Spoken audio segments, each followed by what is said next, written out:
Well, we are live. Welcome to our show. As always, Get to Know Your Neighbor. I'm your host, Cameron Geesaman with Geesaman Homes. I know we mention this every single week, but our goal is always with every show is to bring awareness of awesome neighbors and businesses of Fishers, Indiana, and share their stories with you. Don't forget to click the like button, which I believe is below. Maybe post an emoji. We can't usually see you unless you post an emoji or a question or comment below. And if you have a friend or a business that we should maybe showcase, please feel free to share this with them as well. As many may or may not know, Adam and I have lived in Fishers for over 30 years, and it's been over, 20 years since graduating from Hamilton Southeastern High School. Tonight will be another fun trip down see, I'm already losing my memory. That's what happens. Down memory lane. Our show wasn't honestly meant to be an interviewing old classmates, but when researching and exploring who to bring on the show, Chris Jeter's name kind of came up, and of course I was excited about chatting with him. Chris is an amazing and talented Fishers resident and business owner. Chris's resume, fortunately or unfortunately, is extra long and uses words that I know I will mess up, but I honestly have been practicing the law firm's name, so here goes. Chris is an attorney and partner at Geesaman, Jeter and Carter in downtown Fishers. He's going to tell me if I did that right. He focuses on corporate and estate law and is the District 1 9-star director. He also recently won the Republican primary for Indiana House District 88. He and his wife, Karen, have 3 children and currently live in Fishers, and I'm excited to learn why he chose to come back to Fishers and open a law office in downtown Fishers. So please welcome Chris Jeter. There he is. Hey, Cameron, how are you? Geesaman. You nailed it. I just want you to know that there was a lot of practicing. Because yes, that's how it sounds. But when you read it, or like when you're talking, as I clearly couldn't remember memory, Geesaman. See, I have to like you. Do you do that with people? Like, do you even question it sometimes? Like, did I just say that right? You know, I've probably said it so many thousands of times. I think it just comes out naturally. It does. Yeah. But when you met Mario the first time, did you do what I did, which was, okay, Chris, tell me the name? Yes, I made him do a phonetic spelling on a napkin when we were at lunch. Oh, that's more in depth than I did. I was like, can you just say it? Because I think I'm saying it wrong, and I wasn't. So yeah. Now, the funny thing, Cameron, is that the name Geesaman, my law partner Mario is from Sri Lanka. That's where he was born, and he immigrated to the United States when he was 7. And Geesaman in Sri Lanka is like Smith here in the United States. So yeah, it's a common name. Oh, Geesaman. It just rolls off the tongue when you've said it 800 times. I swear I said it 800 times. Okay, so for all of our viewers, I don't say this at the very beginning because I try to at least get some people to a little bit of time, but we are going to be doing a giveaway, so I'm really excited. Chris has offered up a $25 gift card to Starbucks.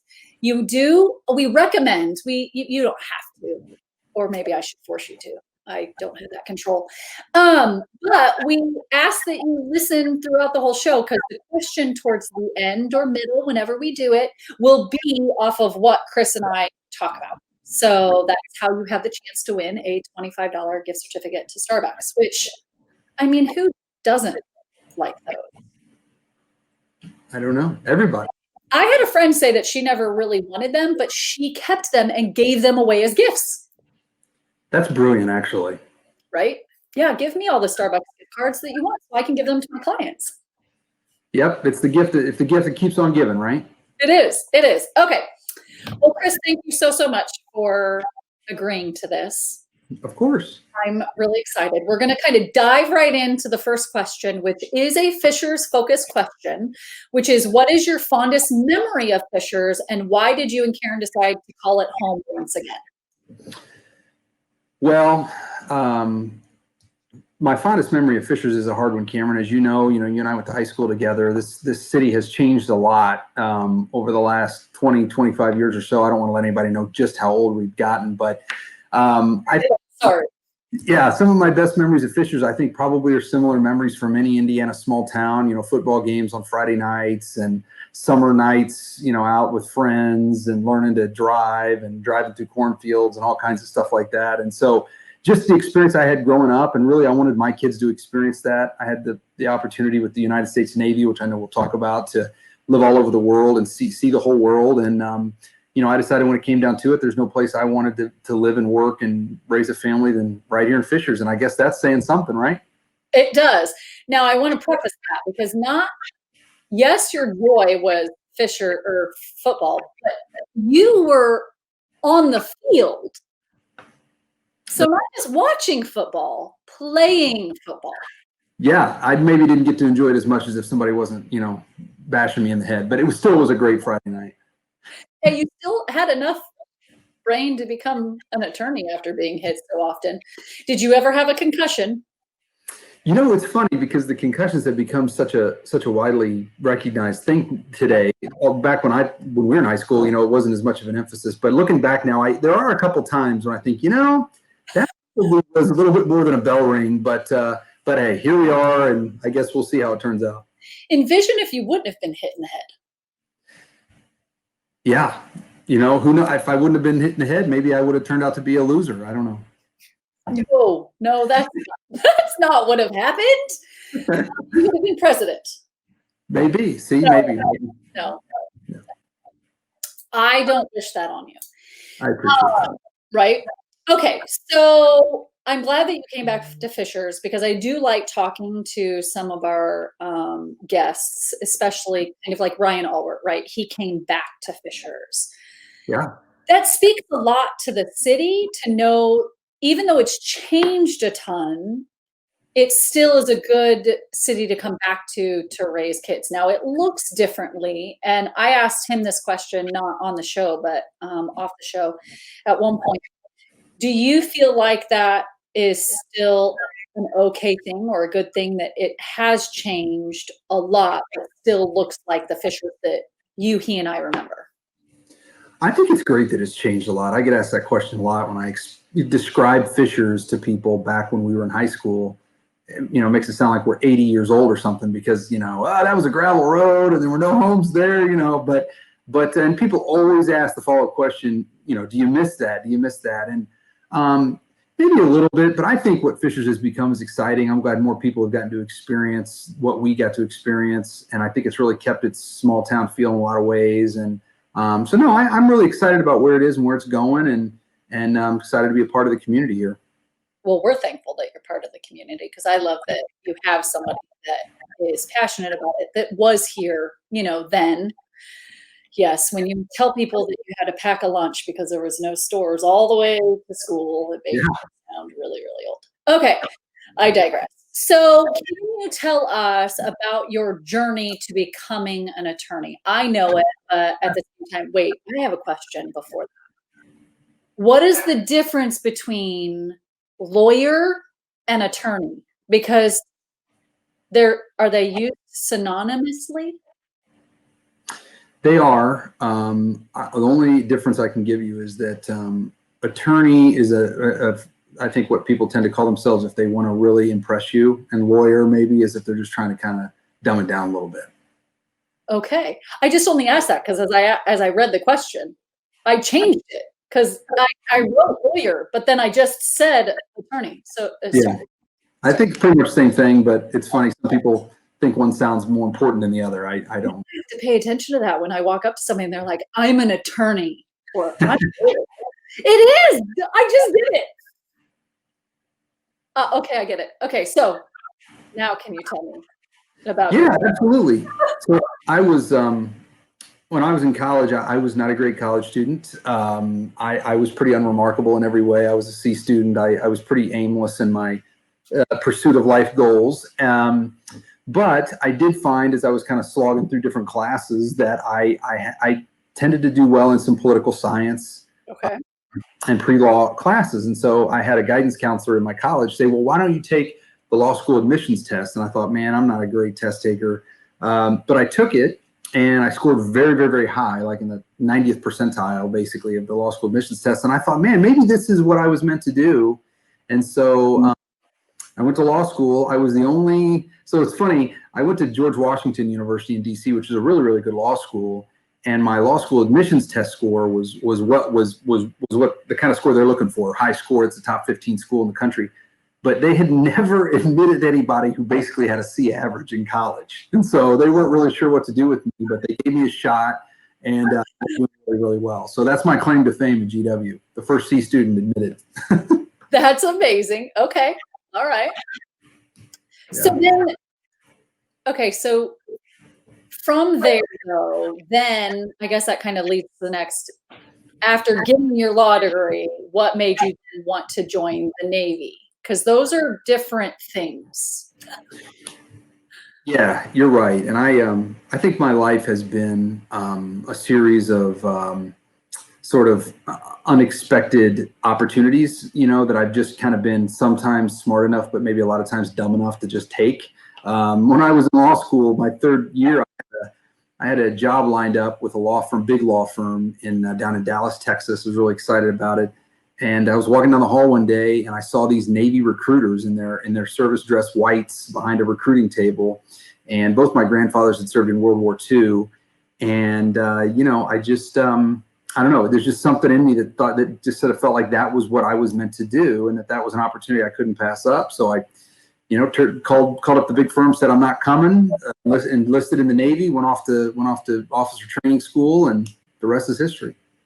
They probably weren't very happy. They were kind of like, "You're going to do what?" That's honestly what I would have said. Because it's a different leap. Now, when you said, okay, I want to go into the Navy, was the thought of, okay, I have my law degree, I'll do something in law within the Navy? Is that kind of how that works? Yeah, they were JAG officers recruiting at the law school specifically. Okay. And I had been, if I'm being truthful, I think really the origins of that deep down desire I had to kind of do something in service for my country. I think that was really planted back on 9/11, probably like a lot of my generation, our generation that went into the wars in Iraq and Afghanistan. I think they were motivated by 9/11, which was kind of like my grandfather's Pearl Harbor, the equivalent. And so it was always in me, but I always thought I needed to go down the path of becoming a lawyer and making money and doing those things. And when I saw those guys in the hallway, I just knew that I had to do it. And it was a crazy decision, but I think one of the best ones I ever made. Yeah. It doesn't surprise me when I read that about you. From at least knowing you in high school, I was like, oh no, okay, I see that. Mm-hmm. Yeah. Really? Well, that's good to know. I do. I'm going to ask a question that I'm going to probably look stupid asking the question, but you just answered it like it was no big deal. Like, yeah, I was a JAG officer. What's a JAG officer? Yeah, that's a great question. I shouldn't assume people know what that is.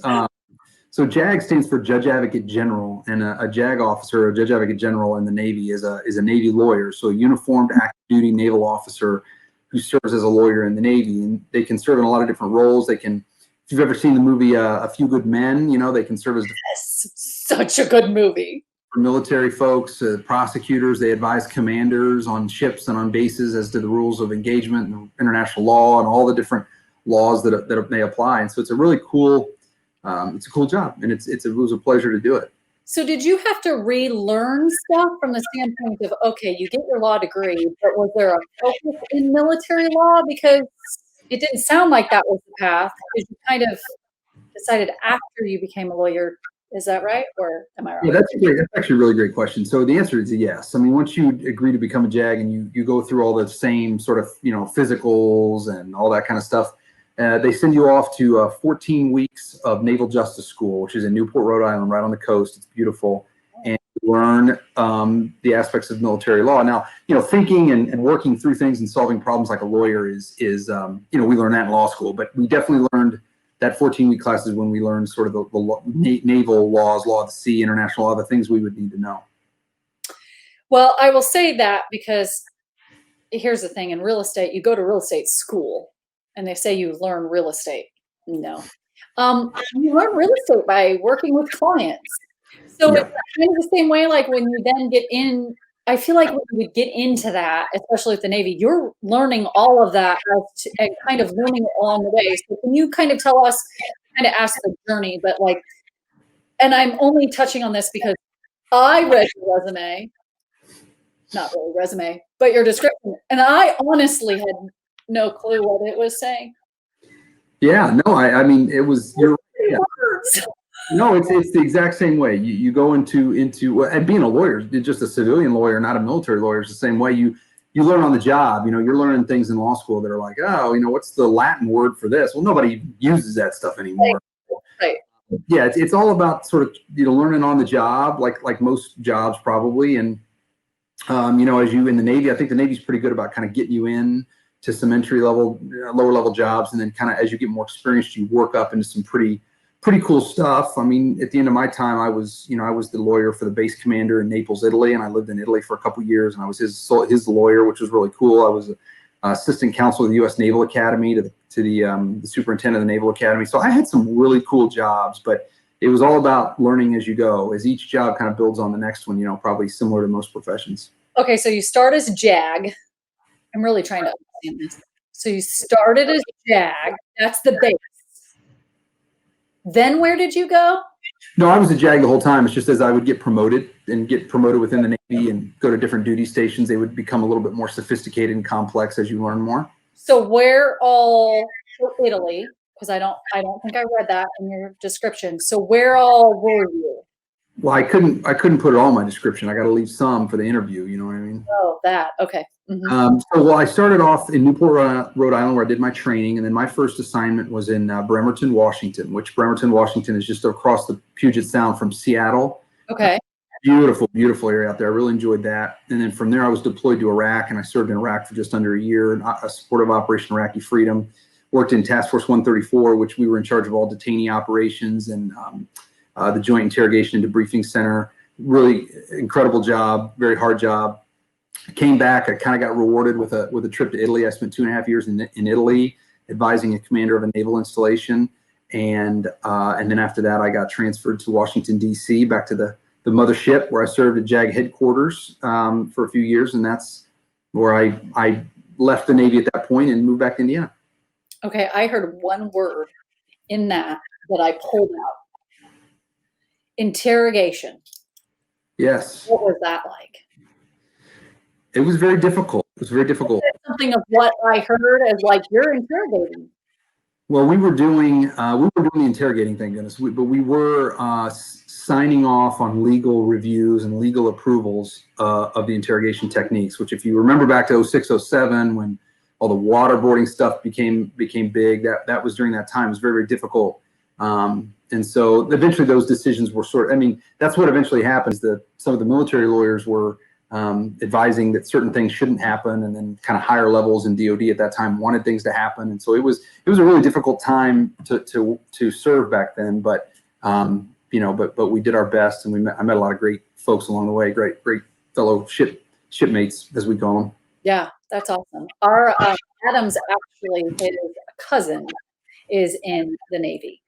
Could I tell you, and I'm sorry, Corey, if you're watching, I don't know what level he's at, or he's in Texas.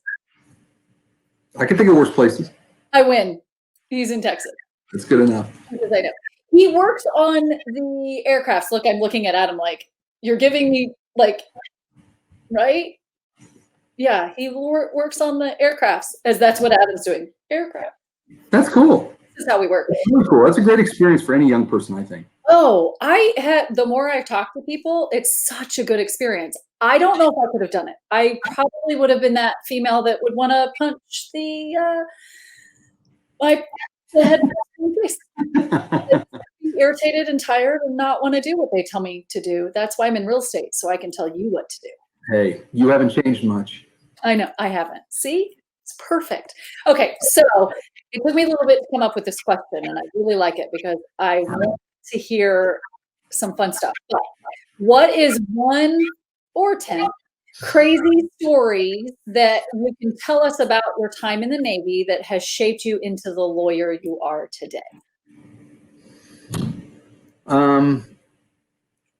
I think probably the coolest story is when I was in Iraq. I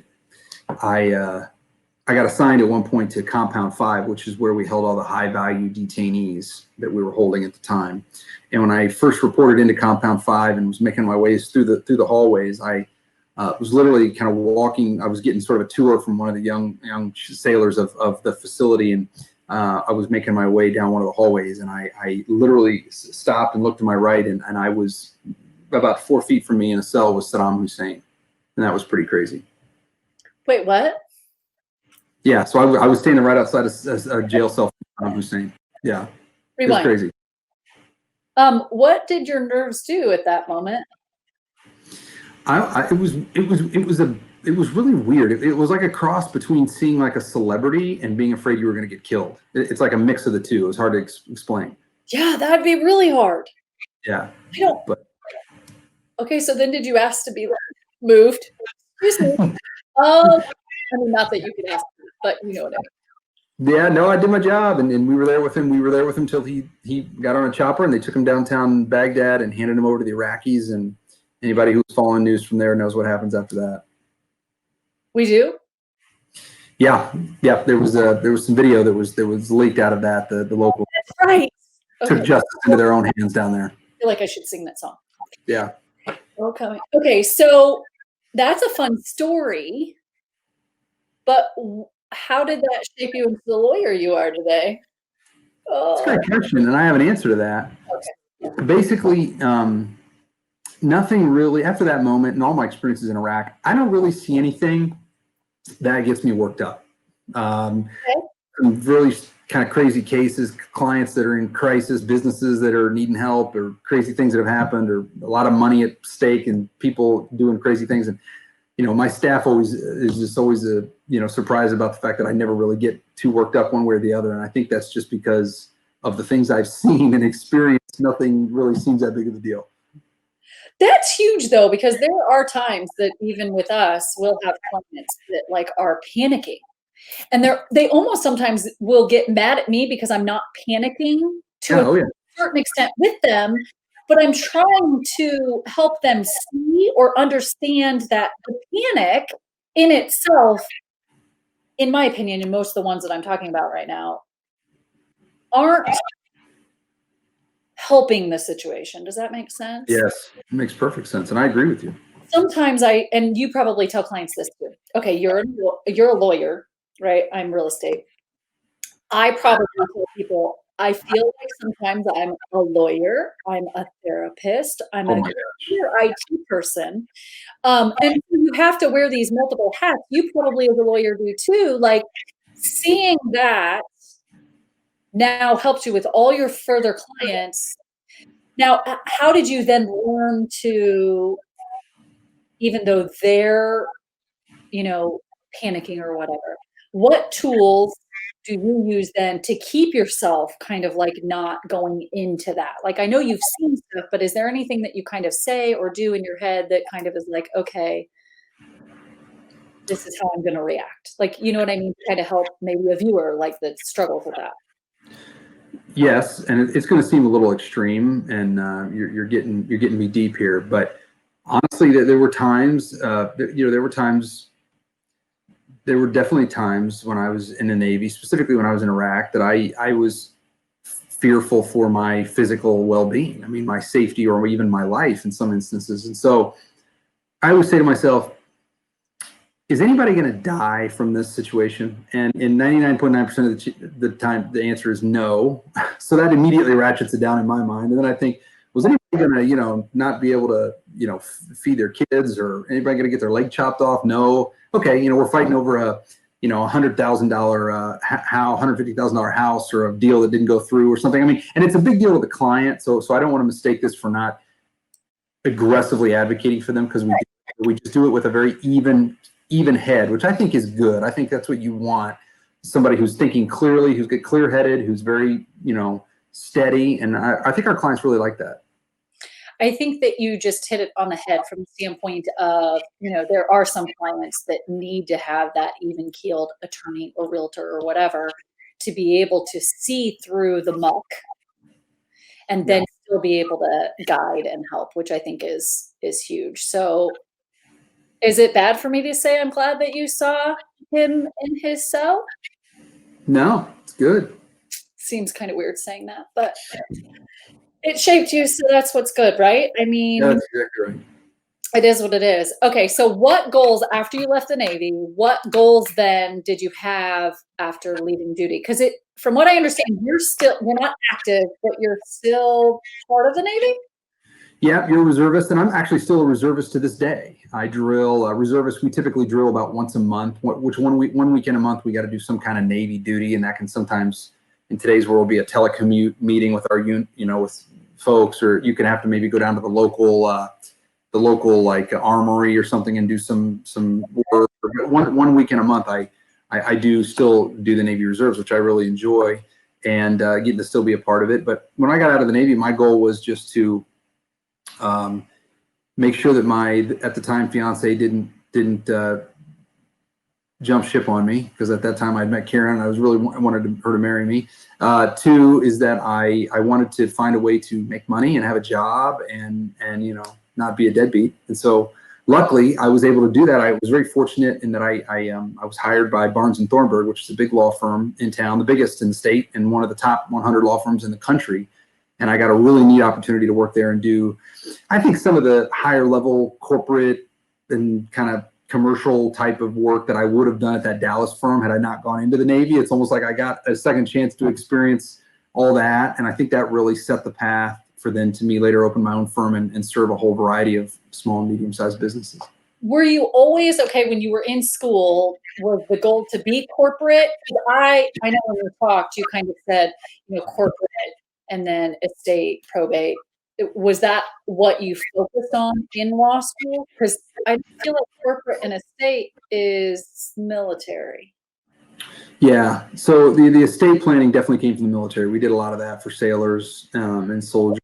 And the corporate, I wish I could say that I wanted to do that, but honestly, I just kind of went where it took me. I'm sure it's very similar in some ways, maybe to your profession. I'm sure you become a real estate agent, but you don't know what area you're going to work in or what area town you're going to get the more experienced in. You just kind of take what comes at you and you get good at it, and it kind of takes care of itself.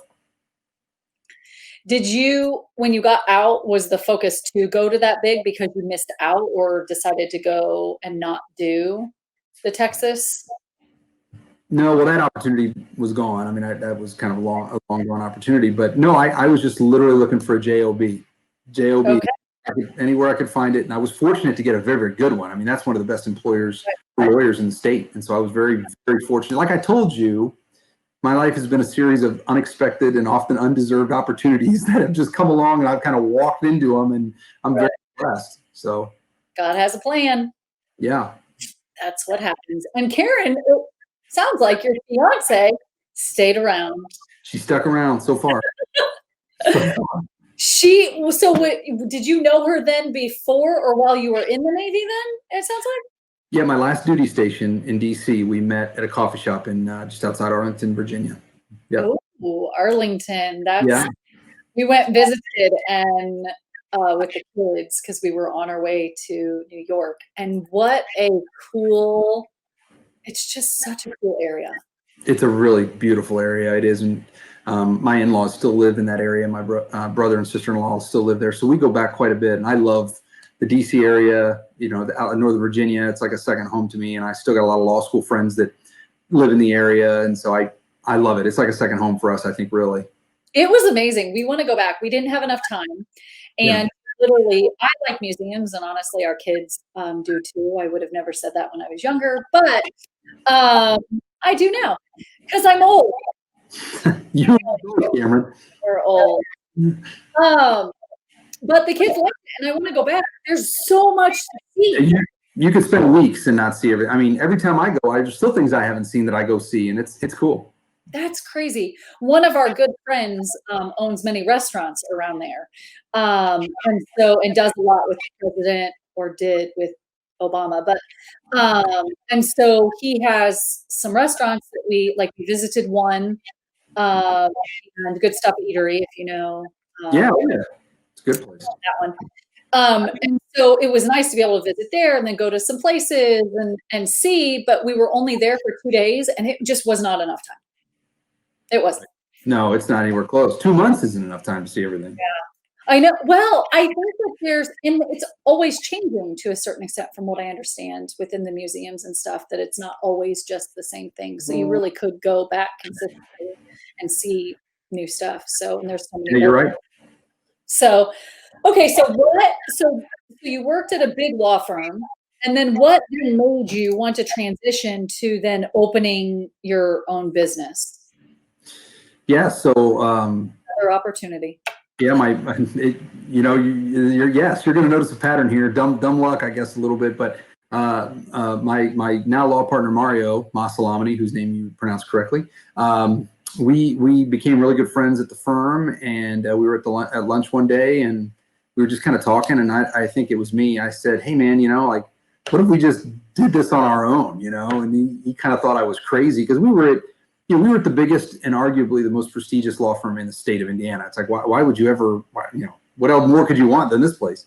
But I think deep down we both had that entrepreneurial spirit where we wanted to start something and see what we could build. I mean, we loved our time at Barnes and Thornburg, loved it. I mean, great folks there, but we just wanted to build something, see what we could build. And so, it went from, hey, that's nuts, we can never do that, to fast forward 18 months later, and we're putting in our notices, we're leaving, we got space, we got, and that was 5 years ago in April, and there was just 2 of us when we started 5 years ago, and now there's like 11 of us. That's crazy. Pretty crazy. That's really fast. Okay, so Adam asked me, and I tried to explain, but now I'm going to have you explain where it is. So when somebody says, "Where is Moslami, Jeter, and Carter?" Right? Sorry, Carson. Carter. Yeah. See, it's okay. Practice. You're going to have a few more options, a few more attempts before the show's over. Right. We are right in downtown Fishers. So if you come off I-69 and you go left, and you head westbound on 116th Street back over the bridge, the second stoplight is, there's kind of a liquor store on the corner. And it's right 4 Day Ray. It's called, I think it's North. Oh, I'm sorry, it's Lantern Road. Lantern Road. There's and you take a right on Lantern Road. Our office is right across from 4 Day Ray, just east of 4 Day Ray, in a gray building. It's the Jaeger building. It's like an office suite building. It's really nice. It is a good building. I said downtown Fishers, and of course Adam wanted me to explain it, and so I was like, I'm just going to have Chris explain exactly where it's at so that it makes it better. Yeah. I always ask people if they've been to 4 Day Ray, and if they have, they know right where my office is. And if they haven't been to 4 Day Ray, then I tell them, you need to go to 4 Day Ray, because there's good food, good beer there for sure. It is. It's really good food. I'm actually trying to get the owner, another Chris, on the show as well. So we're working on that. But we do love 4 Day Ray. We've tried to support them throughout the whole closing of everything, and so it's been nice, and they're kind of open. I feel like nobody's 100%, but right. They have good stuff. But okay, so you opened a law firm. What has been your greatest achievement since starting and owning a business? I think our greatest achievement is that we have been able to provide 6, 7, 8 people with jobs, with good paying jobs that they could support their families and be a part of an exciting team. There's nothing more rewarding, I don't think, than walking in the morning and seeing the buzz of the office and people working and being like, man, we built this, we created this, and these people have jobs and they like what they do, and they and I don't know, it's just a neat feeling. It just makes it feel like you're contributing to people's success and to the community's success. Now, I know that Mario does the Fishers chat, which I absolutely love. Do you partake in that? Because I don't feel like I've seen many Chris Jeters on there. I feel like you need to step up your game, maybe. I probably do. Mario's always on me to get on social media more and do some more chatting. So I guess I need to do it. This is my first step. I'm starting with you. Okay. All right. Hey, it's a good step. I had to start somewhere. I called Ryan Allward and said, hey, buddy, you're the one that helped help with this brainchild. So you have to be number one. He gets on and he just flows, and it's really amazing. So he was a good first one. I'm going to have to do him again. That's not bad, but it will be fun to kind of have people on like a second time or whatever, and he would Yeah. I tell you, if you ever really wanted a good interview, you should interview his dad. Dad's a pretty incredible guy. Navy veteran, neat guy. Yeah, I have heard a lot about him, but it's mostly from Ryan. He's a character, I'll tell you that. He is a funny guy. Everybody sound amazing. Yeah. He just does. That's his gift. He Yep, just no doubt. puts a spin on everything, and it's always a good spin, and I love it. Well, I love that you've employed. Well, now there's 11 of you, right? Is that what you said? That's right. Yes. So that's a big group, I feel like. Yeah, it's a big group. That includes lawyers, staff, paralegals, receptionists. We got some interns, and yeah, everybody. The whole group. We got a really great team. If somebody is in school right now and needs internships, is that something you just said internships? So I'm just going out there. Like if there's somebody who's thinking about that they could kind of reach out. Yes, reach out to us, please do. We're always looking to add people.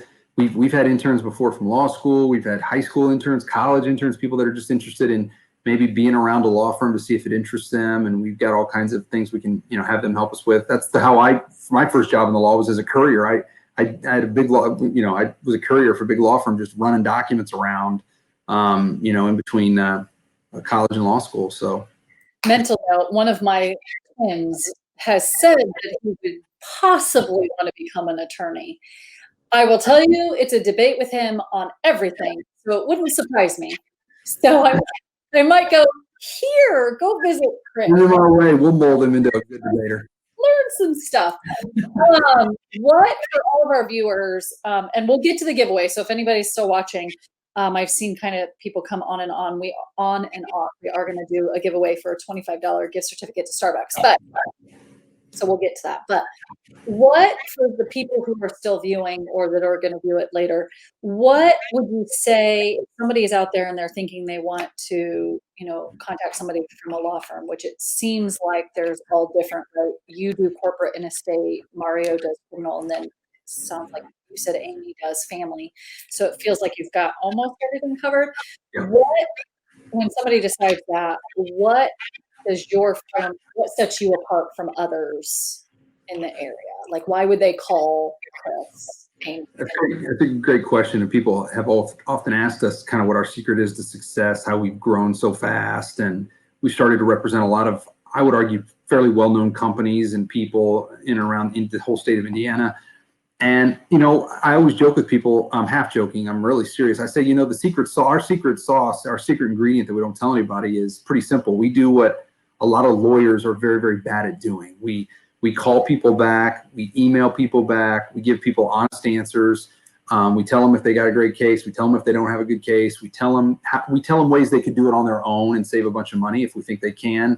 And then the biggest thing is probably we give free initial consultations. So you can call if you don't even know if you have a case or you don't even know if you should be talking to a lawyer. You can call, come in and see us and spend 1 hour with one of our attorneys, 100% free of charge, and they'll tell you, if nothing else, you'll walk out knowing whether or not you have a case or whether or not it's something you can handle on your own or what the next steps would be. And I think people really appreciate that in a world where nothing's free. Everybody's trying to turn a dollar on everything. So that's some of the things that I think we do really well. That is a very true statement. I answer a lot of questions, as I'm sure you do, which I don't mind. Like, I don't mind. That's what I am here for. Like, you think of me, right? Hopefully you'll then still use us if it's the right. But, okay, off script, I don't have this question. Is there any fun story that you have of someone that you've represented or a company that you've represented that you can kind of tell a fun story about that is legal? Is that allowed? I'm trying to think if I've got any really good stories that your folks might appreciate. I've had, I'm trying to think. I've had some really funny, I've had some funny things that employees of companies have done. I represented a company where an employee got had a few too many drinks and busted into a Subway, a restaurant, and made himself like a 4-foot high sandwich before he passed out. That was pretty crazy. I've had companies that I've got a client who is in his early 20s who really has no formal education, who makes a ton of money shipping fish and exotic water plants all over the country. I mean, I've got something. I mean, one thing I've learned is that in today's world, the old rules are kind of gone. You don't really have to have a formal education to make it anymore. I mean, with coding and IT and the commerce of Amazon and all these things, and you can there's so many different ways to to make money and to carve out a niche for yourself. And I represent a lot of those businesses. I call them kind of unorthodox businesses, and they're really neat. I kind of like that. They ship exotic plants. Yeah, exotic plants and like fish. He's found a way to package them so that they arrive alive where they're going. That's a thing. That's the thing. I'm telling you that the fish. This is a whole side issue, but I mean, there's like the fish market on on Amazon. It's like a $50 million business buying and selling fish. You can buy fish on Amazon? Yeah, check it out. eBay, Amazon, Oh my God. Okay, so are these fish for fish tanks? Yeah, they're live fish. Are these like businesses that like have like what's the restaurant in Carmel that has the huge fish tank? It's in Kona Jacks. Yes. Is he shipping to like that or to just like people? Anybody that wants some fish. My law partner Mario, he's a kind of a collector of fish. He breeds and collects fish. Oh, is that how you found this client? No, actually, believe it or not, maybe actually he might have come from. I'm not really sure. We've had him for a while, but it's just I get to see all kinds of interesting businesses, which I love. I mean, we represent that individual. We represent construction companies, paving companies, people that own machine rental shops, suntan booths. I mean, you name it. It's neat to get to see all these different industries and all these different companies and what they do and how they serve the community and how they make money. It's really cool. So with that, right, if somebody has a new product, do you do patent law? So that is actually one area of law we do not do, but we partner up with several, that's called intellectual property. We call them IP lawyers. We partner up with several of those. I found the one. You got it. Listen, found it. There was one and you found it. I can say Masalamani and I can pick the one that you don't do. How did that happen? Okay. I just was curious because like if somebody makes a new item or whatever, I've always wondered that, like, how does that work? Like if a patent law, okay, don't do that. But somebody that does. Trust me, we can always get you in the right spot. Yep. Always a good thing to have is that's kind of like me. Like I can't come and change your plumbing, but I know someone that can. I always have the laundry list of people. Is there any goals with Masalamani, Jeter, and Carson? Are there any plans to add any more names and make that longer? No, not right now. We don't really have any specific benchmarks when it comes to growth. We never really anticipated growing this big. We've just expanded as the need has arisen, as we've acquired additional work and additional clients. And most of our clients now come from word of mouth, just from other clients we've had. And so, we just sort of expanded to meet the work. We don't like to tell people no. So we just keep moving along. At some point we'll outgrow our space, I guess. But no, we're literally just kind of riding the wave wherever it takes us. Riding the wave. That brings me to the wave that you decided to take on, which is to run for the Republican Party for the District 88. What made you want to do that, and what does that look like? Yeah, well, I mean, why I ran is a question I get a lot, and I'm very rehearsed at answering it because I've had to answer that question asked by my wife many times before I did. But I think it goes back to my time in the Navy and kind of the way 9/11 changed me and changed a lot of, I think, people like me. I just have a real passion for service. I mean, I say that, I didn't run for the Indiana House of Representatives for the money, Lord knows that, or the fame. I just, there is none. I just ran because I really want to be a part of the conversations and part of the solutions to the problems that face us today. I mean, we've got a really, it's kind of a scary time to live if you watch the news. I mean, with the coronavirus stuff and social unrest and rioting, and it can be scary. And I just think that here in Indiana, we're very fortunate that we have a state, I think, that's run very well and that has a real solid foundation of values. And I want to kind of maintain those for the next generation and be part of the solution to those problems and not just sit on the sidelines. That's honestly the reason. Well, I agree with that. Can you tell the viewers where, if they wanted to vote for Chris Jeter, where District 88 is? Yeah, so District 88 includes kind of the southeastern corner of Hamilton County and Fishers. So it doesn't go any further north than 116th Street, and it really doesn't go any further west than Brook School Road, but it goes south, and it includes, and then it kind of expands around Geist. It picks up McCordsville, Fortville, kind of straddles Oleo Road all the way down past Highway 70, picks up kind of the western part of Hancock County. And so it's an interesting district. You can check out more of it if you want to go to my campaign site, which is chrisjeter.com. That's easy to remember. And you can kind of see some more details about the district. That's where I learned a lot. What does that role look like? What are you fighting for? Because for those of us that aren't as educated on political different positions, what do you cover? Like, what is it? You get my question. What does that look like? Yeah, so look at that. Look, I mean, that is technology on demand right there. Look at that. There you go.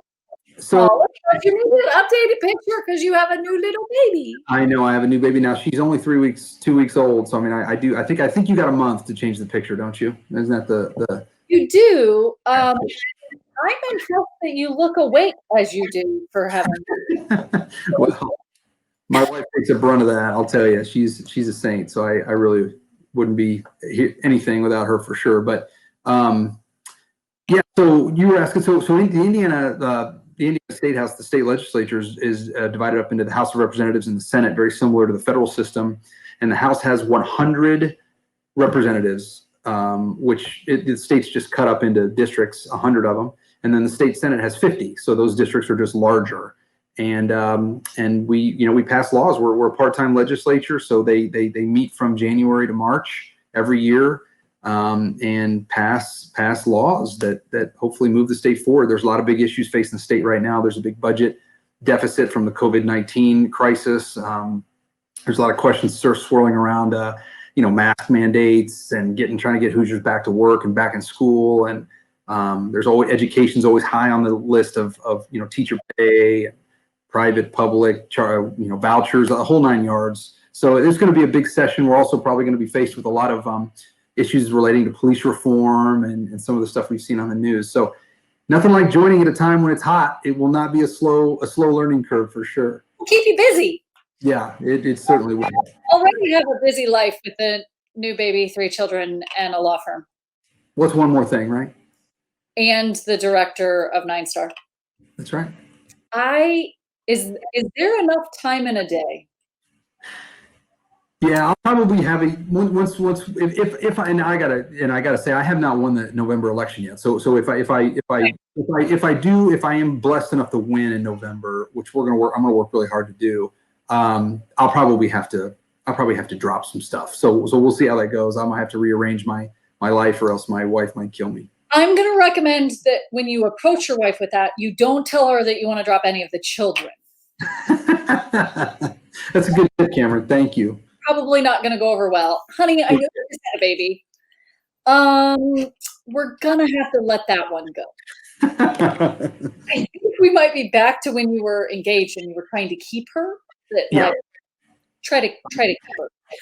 She sounds very, very intelligent herself, that I think she'll be able to help guide you. She is very intelligent. Oh yeah, she has no problem guiding me. Trust me. Okay, so we're nearing the end of things. So we're going to ask a question here in a second. If somebody doesn't answer now, we can always put that if they answer in the question, they watch it after the fact, because we sometimes, people get on and off. But Adam, while we've been listening, he's been kind of picking away at what we've talked about. And so anybody that's watching, we do a giveaway of what Chris and I have talked about. And then we ask this question that's coming up, and then whoever answers first and with the right answer, clearly. So not the first answer if it's wrong, but the first answer if it's right, would win the $25 gift certificate to Starbucks. So we're also going to repost this. So if we don't get an answer right now, Chris, then we will mention it later. So in the messages. Anyway, so the question is, what was Chris's first job right after the Navy? More specifically, where was he employed? So that's a good question. Great question. Yeah, that was, and I think you mentioned it actually a couple of times throughout. So that's actually a really good one. So if anybody wants to answer that, Adam's going to leave that up there while we finish talking, so that people, if somebody jumps on, and sometimes I feel like sometimes you're watching it, but when you set it down and you pick it back up. So if somebody, while we were talking, we were kind of talking about a couple different places that if somebody wants to support you. I think right now, especially, yes, supporting the law firm and stuff, and also as well. So can you talk about two things? One, where can I support you from a Maslamani, Jeter, and Carson? And then also, where can I support you individually for seat? Yes, we got a child. You got a screamer in here. It happens over here at this house every now and again. I love it. Yeah. It's just another day over here. But I did catch your question. And I would say that the first, as far as the law firm goes, I would just say if you experience, if you have any friends or family who are needing legal services, send them our way. Like I said, we have a free 1-hour consultation. Promise we'll take care of them. We're not looking to, rip people off or give people bad advice, and we'll shoot them straight. And I know sometimes if people are in a tough spot in their life, they don't know where to send them. It's like, we don't want to send them to somebody that I think is going to rip them off or give them bad advice. And so, send them our way, mjcattorneys.com. You can find us, and we'd love to help them. And please do that, because I think we need more good lawyers that actually are trying to get people in the right spot today. So that's that. And then as far as the campaign, I would say just go to chrisjeter.com, and there's a spot you can click on to follow my campaign and to get updates. And, if you want to kind of learn more and how that goes, then I'd love to have you follow the campaign. It'd be great.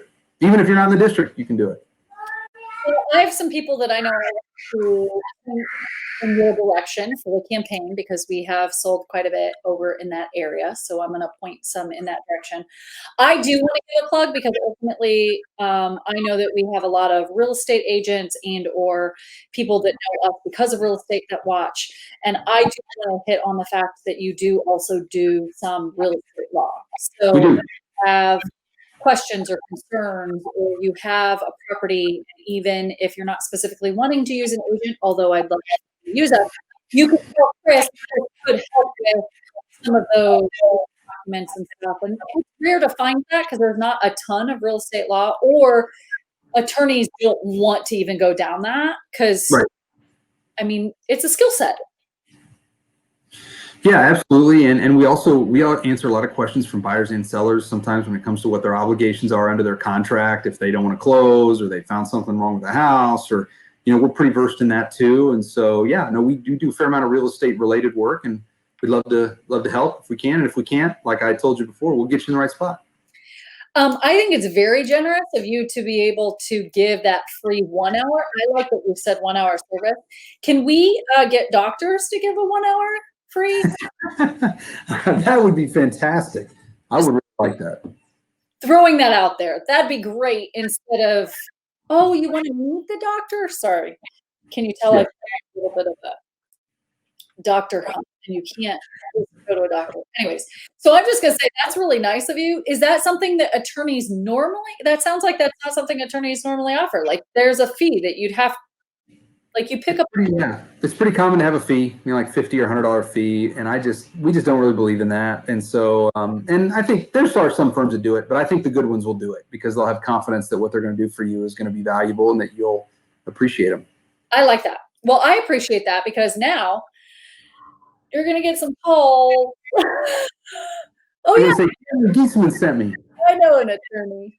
Yes, I haven't really had one before. I really haven't. We have some friends that like Adam went to school with another friend at like you went to school with them. So I mean technically.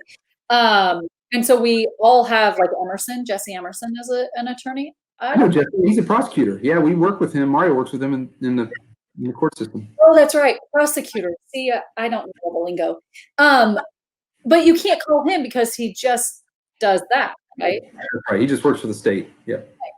So like we know attorneys, but there's not always it's in who you know. So I like being able to add you to my arsenal of people that I can recommend. So I'm excited. And I can say that I've known you for a long, long time. Long time. But here's the thing. I really appreciate you going down memory lane. To a certain extent. I know we didn't hit a lot on memory, but it's nice to be able to have somebody that you knew in high school that you hadn't talked to in a long time, and you pick up a phone like I did the other day and had a conversation with you, and it felt like it was yesterday. I agree. So thank you for that. Well, thank you for what you're doing. This is really cool, and I think it's great that you're connecting neighbors together.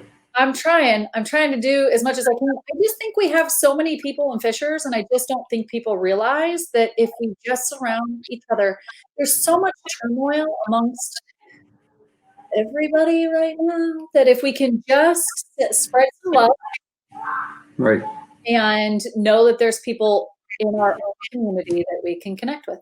So, yeah, I agree. Yeah, I appreciate it. Thank you for saying yes to my fun little TV show that I do here. Facebook Live, not TV. Show of Get to Know Your Neighbor. Adam, will you put up the website again for us? We've got, if you want to follow Chris, you can go to mjcattorneys.com. Your fancy attorney. Or you can go to chrisjeter.com. I have to admit, I learned a lot on your website. I thought that was great. Whoever put it together did a great job.